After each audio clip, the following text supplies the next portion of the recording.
Bien, muy buenas noches. Vamos a meditar previo al tiempo de oración. Tenemos el privilegio de estar ahora estudiando el libro de Nehemías, un libro que para nosotros como discípulos de Jesús es muy importante porque el Señor ha dejado plasmada la historia, la biografía de un líder que trabajó su amistad con el Señor y entró a formar parte de los líderes más importantes de toda la historia. Y esto tiene una relación contigo y conmigo en el sentido de que como discípulo de Jesús, tú estás llamado a un liderazgo. Estás llamado a liderar allí donde el Señor te ha puesto. Quizás la tentación es pensar que algo de liderazgo tiene que ver solamente con el pastor, con los ancianos, con los líderes de la iglesia, pero en realidad este libro tiene un aporte muy importante para cada uno de los discípulos de Jesús, que son llamados a ser líderes en sus hogares, como padres, como madres, como hijos, en el puesto de trabajo donde te toca desempeñarte. Estás llamado a marcar una diferencia viviendo los valores de Jesús, liderando como lo hizo el Señor Jesucristo. Y vamos a introducir también, tomando un poquito lo que nos dejó Marisa el viernes pasado, y decir que después del periodo de soledad que tuvo Nehemías en el texto que ella nos compartió, y fue un tiempo de soledad y de amistad profunda con el Señor, en un silencio inclusive de cara a su gente. Él aprovechó todo ese tiempo de calidad con el Señor y en silencio para planificar todo lo que tenía que hacer para reconstruir las murallas de Jerusalén. Y hoy día vamos a centrarnos para meditar en 4 puntos que surgen después de que él había hecho lo correcto, había inspeccionado toda la situación. Marisa nos hablaba de cómo giraba allí alrededor de las murallas y también había planificado una estrategia para lograr un objetivo que era la reconstrucción del muro de la ciudad. Y ahora se encuentra listo para comenzar el proyecto de la reconstrucción y se predispone a comunicar con su gente toda esta estrategia para comenzar la reconstrucción. Es el momento en que van a partir desde un origen para llegar al objetivo de la reconstrucción, y vamos a leer aquí lo que dice nuestro texto de Nehemías 2, capítulo 2, 17 al 20, y dice así: Les dije pues, vosotros veis el mal en que estamos, que Jerusalén está desierta y sus puertas consumidas por el fuego. Venid y edifiquemos el muro de Jerusalén, y no estemos más en oprobio. Entonces les declaré cómo la mano de mi Dios había sido buena sobre mí, y asimismo las palabras que el rey me había dicho. Y dijeron: levantémonos y edifiquemos. Así esforzaron sus manos para bien. Pero cuando lo oyeron Sanbalat horonita, Tobías el siervo amonita y Gesem el árabe, hicieron escarnio de nosotros y nos despreciaron diciendo: ¿qué es esto que hacéis vosotros? ¿Os rebeláis contra el rey? Y en respuesta les dije: el Dios de los cielos, Él nos prosperará, y nosotros sus siervos nos levantaremos y edificaremos, porque vosotros no tenéis parte, ni derecho, ni memoria en Jerusalén. Hasta aquí nuestro texto de hoy. Y como decía al principio, vamos a tomar 4 puntos, 4 clavos, como me decía Manuel hace unos días, para centrar nuestra meditación. El primero de ellos es la toma de conciencia de Nehemías y su gente sobre la situación. El segundo, la salida desde este punto de origen que ellos ven al tomar conciencia de la situación, y la predisposición a actuar para llegar a un objetivo de la reconstrucción. El tercer punto que vamos a meditar es la oposición que surge cuando ellos se predisponen a avanzar. Y el cuarto punto lo terminamos meditando sobre cómo actuar enfocados en Dios. Y entonces, ellos, como decimos, ven lo que tienen alrededor y comienzan a tomar conciencia de que han quedado con una ciudad de Jerusalén en ruinas, que ya como veíamos ha comenzado a reconstruirse, pero está muy expuesta y falta seguridad. Por eso es el tema del muro, en el caso de Nehemías. Y me parece interesante que entremos ahora a analizar un poco las motivaciones que mueven a Nehemías en todo este texto que estamos considerando. Y creo que es interesante, como decía la vez anterior, ¿no? Que no tenemos que pensar en esto como una biografía solamente, sino que esto tiene una conexión contigo y conmigo a fecha de hoy. Y yo me preguntaba, y te pregunto, y creo que nos preguntemos, como en el caso de Nehemías, vamos a ver esas motivaciones que lo mueven a él, y que pensemos en nosotros, cuáles son las motivaciones que nos mueven en nuestro día a día. Y me gusta la idea práctica de pensar en las motivaciones como si fueran una especie de combustible para un coche. Un coche, si no tiene combustible, no puede moverse de un lado al otro porque carece de ese alimento que le da la energía para moverse. Y en nuestro caso sucede algo similar. La motivación viene a ser un poco como esa gasolina, como esa energía que nos mueve para lograr llegar a nuestros objetivos, o en el caso de un coche, a un punto de destino, ¿no? Y aquí vamos a ver, por ejemplo, en el verso 17, que dice Nehemías: vosotros veis el mal en que estamos, que Jerusalén está desierta, sus puertas consumidas por el fuego, y reta, ¿no? Y les dice: venid y edifiquemos el muro de Jerusalén, y no estemos más en oprobio. Y me he subrayado 3 palabras de este texto que me parece que son claves para captar la idea, que son las palabras estamos, no estemos y edifiquemos. Y me parece que son muy interesantes porque él está haciéndose parte e involucrándose y no destacándose de la situación. Y creo que es lo contrario a lo que podría haber dicho Nehemías, ¿no? Un poco considerando lo que ya sabemos, que era una persona que estaba en una posición privilegiada, era funcionario en una corte real, y él perfectamente podría haber dicho: señores, están realmente en un gran lío, están metidos en una ciudad destruida, y esto no tiene nada que ver conmigo, porque yo no tengo la culpa de lo que ha sucedido. Por lo tanto, ¿qué van a hacer? Les sugiero que reedifiquen las murallas de Jerusalén. Y esto me llevaba a pensar también un poco a esta pirámide, que también habla de lo que son las necesidades y las motivaciones que mueven al ser humano.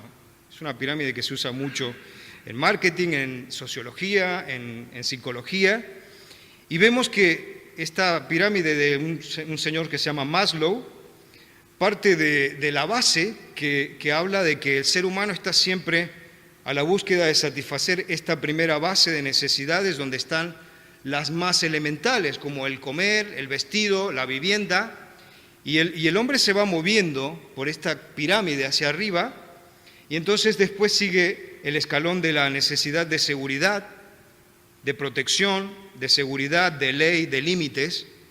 Sigue el tercer escalón y dice necesidades sociales, amor, pertenencia, en todo lo que es las relaciones de familia, el afecto, el trabajo en grupo. Necesidades de estima, el logro, el estatus de la persona, la fama, la responsabilidad, la reputación de un ser humano. Y el último escalón, aquí arriba, habla de la necesidad de autorrealización, Y yo creo que esto para mí me recordaba una enseñanza muy buena que me dieron hace unos años, que a la larga todos los seres humanos llegamos aquí y no terminamos de salir nunca de aquí. Y si pensamos en el caso de Nehemías, es muy interesante porque a Nehemías, cuando comienza el capítulo, lo encontramos aquí, en la cúspide, donde él perseguía ya la autorrealización. Y como veíamos, ¿no?, al principio en la introducción de Nehemías, es una persona que lo ha logrado todo, tiene una reputación, tiene un prestigio, es la mano derecha del rey, y sin embargo, en todo esto que estamos viendo, el Señor pone en su corazón un proyecto que es ayudar a su pueblo y lo hace identificar con el segundo escalón, que es la seguridad que necesita su pueblo. Y entonces es interesante que pensemos en el caso nuestro, en qué parte de la pirámide nos encontramos y cómo encaja el proyecto del Señor en nuestra vida. Cuando analizamos en qué punto estamos de esta pirámide, vamos a ver que hay todo un bombardeo de distracciones que lo que intentan es que el proyecto del Señor en nuestra vida no exista, o si existe, que haya como, ¿sabes?, una cortina, algo que no nos permita identificarnos con el proyecto de Dios en nuestra vida. Pero sin embargo aquí el ejemplo de Nehemías para nosotros como discípulos de Jesús es muy válido en este sentido. El Señor tuvo un proyecto que puso en su corazón, el Señor tiene un proyecto que ha puesto en tu corazón y en el mío. ¿Qué estamos haciendo? Y aquí, como veíamos, ¿no?, en este punto de la situación que analizamos, Nehemías coge los guantes y dice: edifiquemos, no estemos en oprobio. No pasa el balón a su pueblo y los deja allí, ¿no? Él podría haber dicho: bueno, yo estoy aquí en la corte, esto es un problema suyo, no voy a hacer nada. Y sin embargo, él es leal al Señor porque ha puesto un proyecto de reconstrucción de los muros y se aplica para lograrlo. Entonces, también es interesante que veamos que él utiliza un tipo de motivación con su gente que no es ni la motivación extrínseca, que es la motivación aquella que lleva a la gente por la parte más materialista y superficial. Lo vemos mucho en los trabajos, en las empresas. A veces nosotros cometemos el error de utilizarla en nuestra casa con los hijos, y se trata de aquella de los premios y castigos, ¿no? Cuando nos dicen en la empresa: mira, tenemos que aumentar la productividad, y te ponen unos premios, ¿no? Si tú aumentas la productividad en un cierto volumen, te llegan a dar un premio, si la aumentas más, hay un escalado, ¿no? Y vemos que aquí Nehemías no utiliza este tipo de motivación extrínseca, sino que él, centrado en el Señor, utiliza un estilo de motivación diferente, que la podríamos llamar una motivación intrínseca. ¿Por qué? Porque el Señor, y él guiado por el Señor, va a tocar la fibra de su gente, va a tocar el corazón de sus compañeros. Y creo que eso es muy interesante que lo meditemos, porque casi siempre estamos bombardeados del otro estilo de motivación y nosotros tendemos a utilizarlo en nuestras vidas.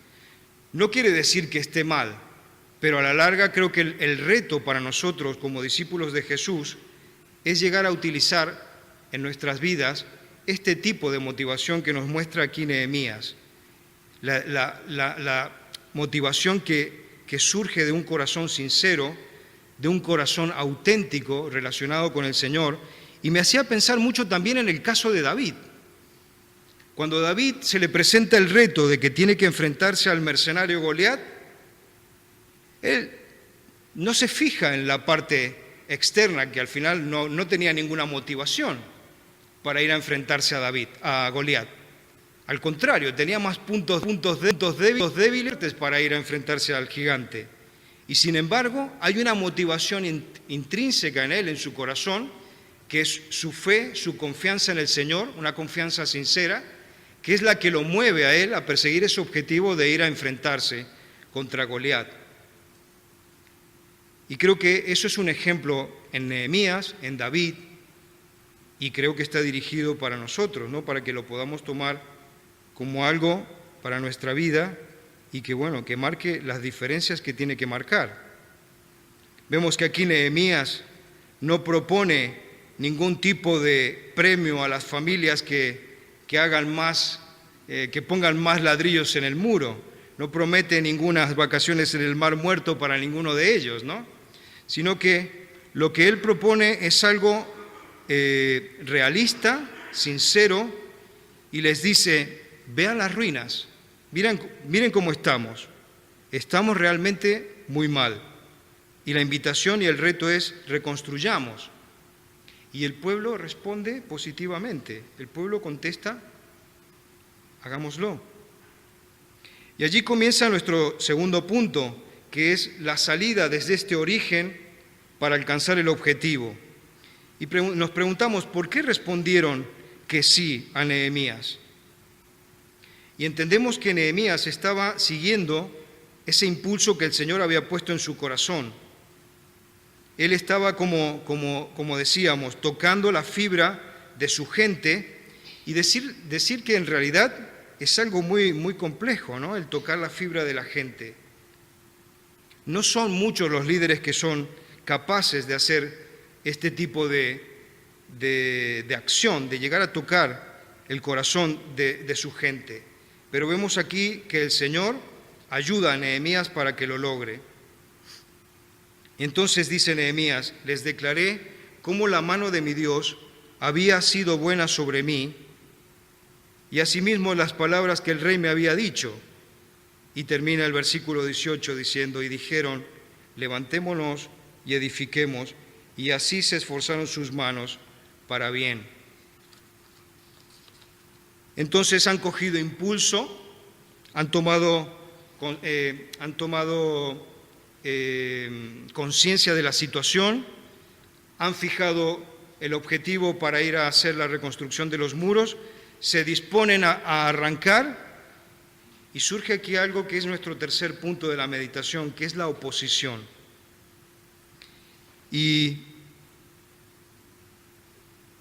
es interesante que meditemos esto, porque es una constante de que cada vez que se trabaja con una motivación sana, como es en este caso que estamos viendo, es inevitable que surja la oposición. Y aquí vemos que estos personajes, ¿no? Verso 19, Sanbalat horonita, Tobías el siervo amonita, Gesem el árabe, comienzan a criticar. Comienzan no solamente a criticar, sino que dice que hacen escarnio de Nehemías y su gente, ¿no? De su equipo.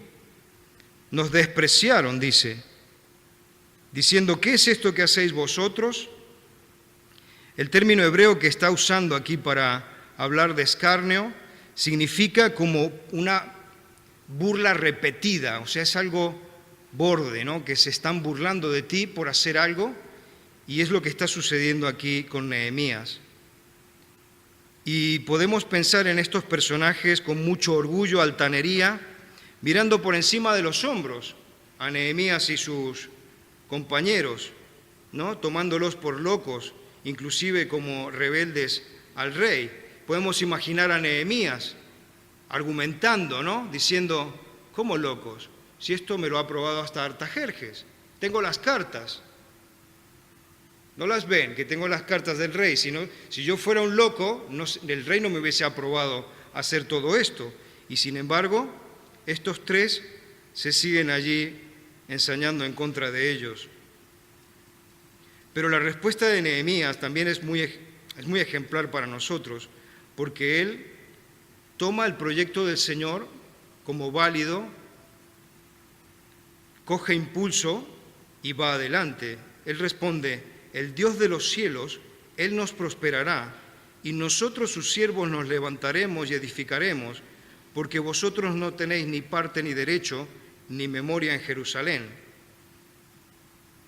Es que Nehemías, como estamos diciendo, había entendido que era parte del proyecto del Señor que él llevara adelante la reconstrucción. Y no permitiría que nada ni nadie, a no ser el mismo Dios, lo frenara en lograr ese objetivo. Y creo que algo muy interesante para nosotros es también meditar en que él no cedió a la tentación, que a veces es muy fuerte cuando se te produce este tipo de oposición. Porque la tentación para él era plegarse, ¿no? Y decir, porque estos eran 3 y se ve que eran bastante pesados, ¿no? Él podría haber dicho, bueno, la verdad que Sanbalat, Tobías, tienen razón. Mejor lo dejamos todo así. Esta gente ya se ha acostumbrado, llevan más de 150 años sin muro. Mejor lo dejamos todo así tranquilo, yo me vuelvo a la corte del rey, estoy allí tranquilo, y dejaba el objetivo que el Señor le había marcado. Creo que a veces a nosotros también eso nos puede jugar una mala pasada, ¿no? Si entendemos realmente un proyecto de Dios en nuestra vida y unos objetivos que el Señor nos está marcando, tenemos que ser valientes y leales con el Señor e ir adelante, no dejarnos de influenciar ni plegarnos ante una influencia de este tipo como la que estamos viendo, ¿no? De estos contrarios y opositores. Creo que es una pista muy interesante que tú y yo como líderes, allí donde el Señor nos pone, tenemos que aprender y asimilar para honrar al Señor. Y creo que es interesante también que podamos observar cómo Él no escatima ni un momento, ¿no? en tomar en atención a esta gente. Los escucha porque es correcto que escuche, y creo que también como liderazgo es interesante la pista de que la crítica tenemos que analizarla y tenemos que saber tratar con ella, porque está bien, ahora nosotros viendo desde fuera toda la situación vemos que estos Sanbalat, Tobías y Gesem no eran críticos sanos, pero otras veces puede suceder que hay gente que nos critica porque tiene una posición bíblica o porque realmente nosotros estamos fallando. Entonces el reto que tenemos es entender si el tipo de crítica que estamos recibiendo viene de parte del Señor o no. Porque a veces el Señor puede usar a alguien en la iglesia o fuera de la iglesia para ponernos en discusión. Y nosotros tenemos que entender qué es lo que nos quiere decir el Señor a través de ello, ¿no?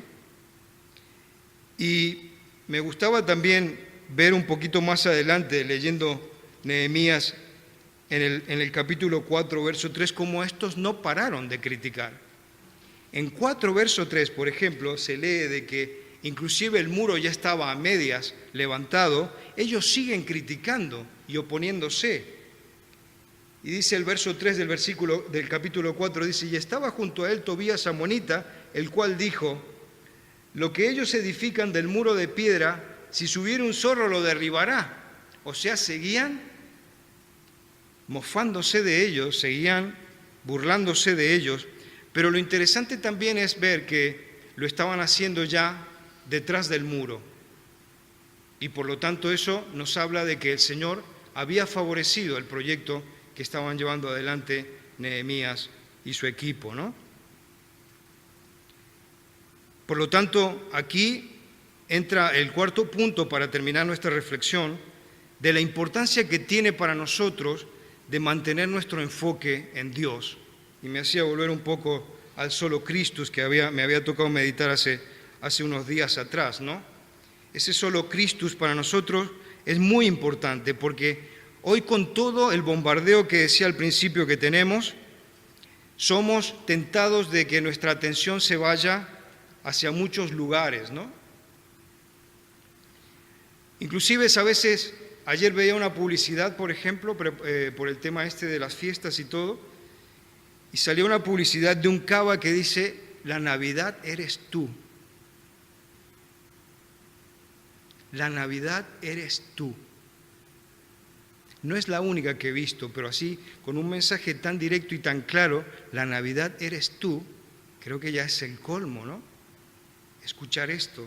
Entonces, si el enfoque tiene que ser Dios y tenemos un montón de influencia para que nuestra atención nos lleve inclusive siempre un poco aquí, ¿no? Porque al final todos llegamos aquí y no salimos de ese círculo, estamos allí dando vueltas, a no ser que entramos en el reino de Cristo como nosotros, y entonces el Señor nos da un proyecto en el cual Él cuenta que nosotros vamos a participar. Él es el director de una gran sinfonía que está llevando adelante con su batuta, y aunque nosotros no lo sé, nos toque tocar el triángulo o la guitarra, o quizás te toque el piano, o no lo sé, o los tambores, lo que estés tocando, el reto de Nehemías es que nosotros nos enfoquemos en el Señor y nuestra vista esté en Él y esperando su dirección y su ayuda, ¿no?